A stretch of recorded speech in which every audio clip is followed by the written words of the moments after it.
નમસ્કાર દર્શક મિત્રો, જી ટીવી ગુજરાતી ન્યૂઝમાં આપનું હાર્દિક સ્વાગત છે। હવે જોઈશું સમાચાર વિગતવાર।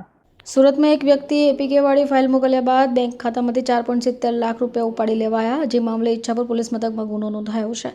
આ ગુનામાં ઈચ્છાપુર પોલીસે એક આરોપીને કર્ણાટકના બેંગલુરુથી ઝડપી પાડી કાયદેસરની કાર્યવાહી શરૂ કરી। સુરતમાં રહેતા એક વ્યક્તિને મોબાઈલ ફોનમાં આરોપીઓ દ્વારા પંજાબ નેશનલ બેંકના સિમ્બોલવાળા પ્રોફાઇલથી અર્જન્ટ રિક્વાયર વગેરે મેસેજ આવ્યા।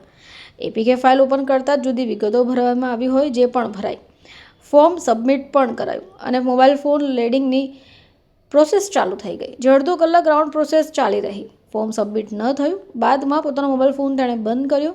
બીજા દિવસે તેમના મોબાઈલ ફોન ઉપર ટેક્સ્ટ મેસેજ આવ્યો, જેના ખાતામાંથી 2 લાખ ડેબિટ થવાનો એક ઓટીપી પણ આવ્યો।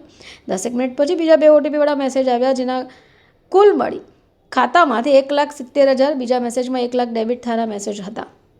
પોલીસ તપાસ દરમિયાન આરોપી નવલ કિશોર, બરુણ કુમાર વગેરે નામો ખુલવા પામ્યા, જે પૈકી 18/5/25ના રોજ આરોપી નવલ કિશોર ભોલેનાથ ત્રિવેદીને મુંબઈથી ઝડપી પાડવામાં આવ્યો છે।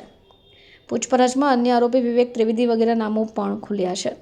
આરોપી બરુણ કુમાર ગૈનો ઉર્ફે ગાયનો યાદવ, અન્ય આરોપી વતનના સરનામે બિહાર, ઉત્તર પ્રદેશના પ્રયાગરાજ ખાતે તપાસ કરતા મળ્યા નહોતા, જેથી આરોપી સામે કલમ 72 મુજબનું વોરંટ પણ નામદાર કોર્ટમાંથી મેળવાયું છે।